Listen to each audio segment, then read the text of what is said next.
వెండపాటి పుల్లారావు గారు, కేంద్ర మంత్రి షెకావత్, చంద్రబాబు నాయుడు గారు, అదేవిధంగా పవన్ కళ్యాణ్ గారు సుదీర్ఘంగా మంతనాలు జరుపుతున్నారు. పోటీపై ఎలాంటి అస్త్రశస్త్రాలు ఉపయోగించాలని. ఒక దిక్కు సమయం ఆసన్నం అవుతుంది. ఎలాంటి మెసేజ్ ఇస్తారు ఈ మూడు పార్టీలకు మీరు? నేను ఒకటే మెసేజ్ ఇస్తా. ఏమన్నా కొత్త తీసుకొస్తారా ఈ ప్రభుత్వం? కొత్త వాళ్ళు వచ్చారా? కొత్త మొహాలు ఎంతమంది ఉన్నారు? ఎవరు కనపడట్లేదు. అంటే ఇంకా కర్టెన్ వెనకాల 50 మంది ఎమ్మెల్యేలు ఉన్నారు, వాళ్ళు కొత్త వాళ్ళు వస్తారు. పాత సరికే కదా. ఎవరైతే 2014 నుంచి 19 నుంచి చేసిన తప్పులలో మళ్ళీ చేరిపోయారు కదా. సో నేనంతా మిగతా వాళ్ళు ఉత్సాహం నాకు లేదు. ఎందుకంటే more things change the more they remain the same. 200 సంవత్సరాల క్రితం అన్నది ఫ్రెంచ్ రెవల్యూషన్ టైంలో మార్పు మారే కొద్ది పాతే. సో నేనంత ఉత్సాహంగా మేలో గవర్నమెంట్ మారితే మారుతుంది, మారకపోతే మారదు. అది నా చేతిలో డెఫినెట్గా లేదు, మీ మిత్రుల చేతిలో ఉన్నది. మారితే ఏమొచ్చేస్తుంది? 5 లక్షల మంది పోలవరం ప్రాజెక్టుకి సఫర్ అవ్వి ఈ వేళ వరకు రిలీఫ్ రాలేదు. ఇస్తారా? చంద్రబాబు నాయుడు ఇవ్వడు కదా, ఇవ్వలేదు కదా, డబ్బు ఇవ్వలేదే ఈ వేళ వరకు. సో ఎవరో ఓట్లు వేరు, ఎమ్మెల్యేలు వేరు, ఎంపీలు వేరు, వాళ్ళు హ్యాపీగా ఉంటారు. I wish them well.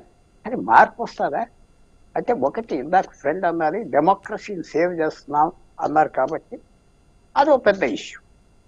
అలాగే అది ఆంధ్రప్రదేశ్లో ఒకటే కాదు డెమోక్రసీ చచ్చిపోయింది, మొత్తం భారత్లో చచ్చిపోయిందని Congress party, left party, India alliance అదే అంటున్నారు కదా. రేవంత్ రెడ్డి గారు అదే అంటున్నాడు కదా, ఇక్కడ ప్రజాస్వామ్యం లేదు ఆయన ముఖ్యమంత్రి అయినప్పుడు. ఇవన్నీ ఇష్యూల్లో కొత్త ఎమ్మెల్యేలు వస్తే కొత్త గన్మెన్ వస్తారా, ఆ పాత గన్మెన్ తిరుగుతారా, ఏదో మేనేజ్ చేసుకొని తిరుగుతారు. ఆ గన్మెన్లు అయినా మార్చుకుంటే బాగుంటుంది అనుకుంటున్నా. నాకు మార్పు కల్పించలేదు. అది వెరీ వరీ. ఎందుకంటే ఈ డెవలప్మెంట్ ఏంటి? Development what kind of development I want to do? రోజుకి 50,000 మంది టూరిస్టులను పంపించాడు పోలవరం. 120 రోజులు గవర్నమెంట్ సొమ్ము మీద. వాడు బటన్ నొక్కాడు, ఇంకేం నొక్కాడు నాకు తెలియదు. సో మిగతా వాళ్ళు ఆనందపడి హ్యాపీగా ఉంటే I'm very happy. I hope కొత్త టెర్రర్ రాదని. తక్కువ కనపడట్లేదు. Same people are they.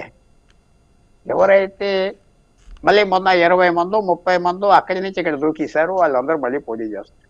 4 సంవత్సరాలు 11 నెలలు బాగా తిని ఇక్కడికి వచ్చి సోలో అన్నారు, వాళ్ళకి ఇచ్చారు. సో ఇవన్నీ ఆలోచిస్తే నేను వెల్కమ్ చేస్తాను. డెమోక్రసీ రివైవ్ అయిపోతే మన అందరం బాగా తిరగొచ్చు, తినొచ్చు, ఏదో వస్తుంది. బట్ స్టిల్ ఈ జవాబు ఎవరు చెప్తారు? రేపు నరేంద్ర మోడీ గారు పూచి ఉంటాడా? నాకేం సంబంధం లేదంటాడు నరేంద్ర మోడీ. నాకేం సంబంధం లేదు రాష్ట్ర ప్రభుత్వం అంటాడు. So wondering what is going to happy, what is going to replace. మంచిగా అయిపోతుందంటే అంటున్నారు. లెట్స్ ఒక 6 నెలల్లో మార్పు వస్తే, ఒక 6 నెలల్లో ఏమొస్తుంది? మార్పు అనేది రాదు, కొత్త గవర్నమెంట్ రావద్దు.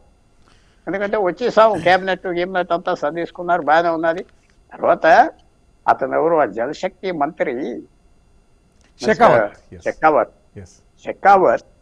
ఆయన ఇంకా కొంచెం ఆయన కొత్తగా ఒక చాణక్యుడు వచ్చి ఇక్కడ పాలిటిక్స్కి ఏదో చేస్తారని చాలా మంది ఉన్నారు. బీజేపీలో ఎవరో అమిత్ షా ఉన్నారు, అలాగే నడ్డా ఉన్నారు. రియల్ బిజినెస్ తీసుకొచ్చి ఏదో పోలవరం కంప్లైంట్ చేస్తాను, ఇస్తే నీరు తీసుకెళ్ళిపోయి రాయలసీమకి ఇస్తాను, ఈ 5 లక్షల మంది తరివేస్తాను, బుల్డోజర్స్ పెట్టి ఊర్లో అతమర్చేస్తాను. జగన్మోహన్ రెడ్డి మంచి చేసినా చెట్టు చేసినా దూరంగా ఉన్నారు. People are live. 1,00,000 మంది ట్రైబల్స్ ఇంకా పైన నది పక్కన ఉన్నారు. అది ఎవరు జవాబు? I wish somebody tell us what they are going to do. Land acquisition, development, ఇవన్నీ మళ్ళీ ఫుల్ స్వింగ్ గా వచ్చేస్తాయి. Let us see. మనం రేపు ఇవాళ కంటే బాగుంటుంది.